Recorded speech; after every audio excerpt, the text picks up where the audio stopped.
I cambiamenti climatici, le variazioni dei prezzi anche improvvise del mercato, l'andamento meteo di stagioni che non sono più prevedibili, ciò nonostante il valore complessivo della produzione agricola veneta nel 2018 supera i 6 miliardi di euro, in deciso aumento più 8% rispetto all'anno precedente. Il Veneto risulta essere la prima regione in Italia per pagamenti effettuati. Soprattutto alcune filiere importanti come esempio quella vitivinicola, che abbiamo avuto una produzione più del 48%, ma anche nella frutticola con incremento di alcune produzioni veramente importanti e buone, soprattutto le mele e il kiwi in particolare, che hanno avuto un buon risultato. In Veneto sono 64.000 le imprese attive, in calo l'occupazione. Dovuto poi mettere il ricambio generazionale che è continuo, quindi stanno pian piano sparendo le imprese individuali magari dove erano condotte da persone di una certa età e i giovani che pur si stanno avvicinando anche con i nostri interventi al mondo dell'agricoltura fanno un po' fatica. L'Istat dà un risultato che è un meno 9%,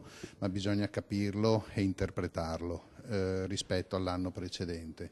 Ci sono alcune situazioni che dipendono dai cambiamenti climatici. Bene il settore zootecnico, carni e latte, male le carni bianche. Il Veneto, ad esempio, era il primo produttore nazionale di conigli. Qualche altro punto di criticità. I cereali, che ahimè ha avuto una battuta di arresto, soprattutto nei prezzi dovuti alle importazioni, chiamiamole sleali, da parte appunto di altri concorrenti europei, le barbabietole che sono in forte crisi e il tabacco. Gli interventi più decisi della regione saranno quelli per sostenere Barbabietola, un solo zuccherificio rimasto in Veneto, e per la lotta alla cimice asiatica che colpisce la frutta. Veneto Agricoltura, al fianco della regione, sostiene gli agricoltori e dice loro che non si devono sentire soli. Io voglio sempre trasmettere un messaggio positivo, quindi intanto la prima cosa è non mollare, assolutamente non si deve mollare.